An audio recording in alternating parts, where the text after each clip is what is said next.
What has been the outcome of the summit between the leaders of Russia, Turkey and Iran in the Russian city of Sochi? What is the significance of the timing of President Putin's meeting with Bashar al-Assad in Sochi on November 21? Has the path towards a political settlement of the Syrian crisis opened? Will we see Putin in Damascus, celebrating the victory of his forces soon? Turkey's compromise. The final communiqué released after the summit between Russian President Vladimir Putin, Turkish leader Recep Tayyip Erdogan and Iranian President Hassan Rouhani calls for the peaceful resolution of the Syrian conflict and makes recommendations for the upcoming Geneva summit, without abandoning the current Syrian regime of Bashar al-Assad. Preparations have already begun for the convening of a Syrian People's Congress in Sochi in early December. Putin announced a few days ago that its military operation in Syria is nearing its end and that the Syrian government is currently in control of over 98% of Syrian territories, which suggests it has gained the upper hand in any negotiations with the opposition or with other countries that oppose al-Assad as president. Wait-and-watch game in Syria has reached its final countdown and the players are convinced that any further delay would escalate the crisis. Shahab al-Makala. It seems that Turkish demands for al-Assad to step down have fallen into abeyance because Ankara seeks the support of Tehran and Moscow for its aim of demilitarizing Syrian Kurds. That seems to be the deal.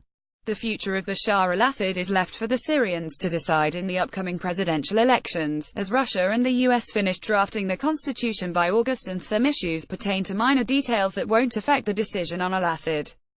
Opinion. The Trump-Putin meeting will not end the Syrian crisis. During the press conference in Sochi, Putin said that the presidents of Turkey and Iran played a special role in bringing about cessation of hostilities in Syria and the establishment of de-escalation zones.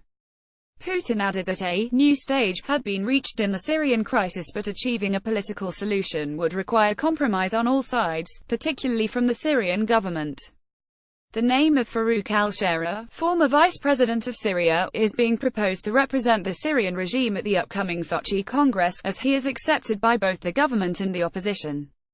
Assad's fate. On the other hand, observers regard the visit of Syrian President Bashar al-Assad to Russia, during which he met President Putin, to imply that after the demise of ISIS and the defeat of all armed opposition, the road towards a comprehensive political settlement is now open and regional states will be involved in the final settlement deliberations. The Syrian president was offered a potential peace initiative drafted by Russia, Iran and Turkey as Moscow has started to scale down its troop levels and military equipment in the war-torn country.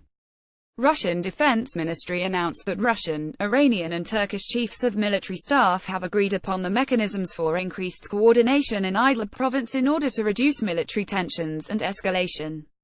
Al-Assad paid a surprise visit to Sochi, which was disclosed by Moscow only after his return to Syria was received as president, and the statement from the Kremlin proves that Putin had briefed Assad on the deliberations at the tripartite Sochi meeting on the 22nd of November. Also read: Putin planned Syria Congress aims to boost UN peace talks following the meeting with Assad. Putin said, "It is now important to reach a political settlement in Syria, and Assad is ready to work with anyone who wants peace." This indicates that Putin still supports Assad as president and that he will not accept any alternative for him. The second proof that the Russian president seeks Assad to be the new president of Syria is when Putin introduced al-Assad to the senior officials of the Russian Defense Ministry and the General Staff of the Russian Armed Forces.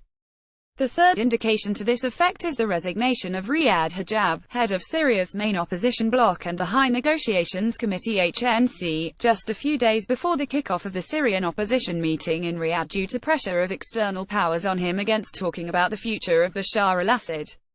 The meeting in Sochi, which lasted 3 hours, came ahead of a summit at the same place between the presidents of Iran, Russia and Turkey.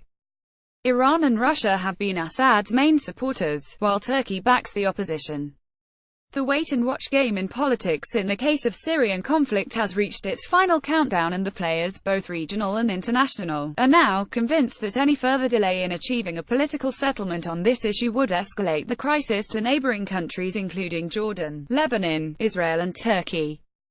Shahab al-Makala is director of Geostrategic Media Center, senior media and political analyst in the Middle East, advisor to many international consultancies.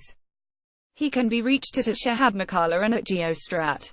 ME. Show more. Last update Friday 24 November 2017 KSA 11:27 GMT 0827. Disclaimer: views expressed by writers in this section are their own and do not reflect Al Arabiya English's point of view.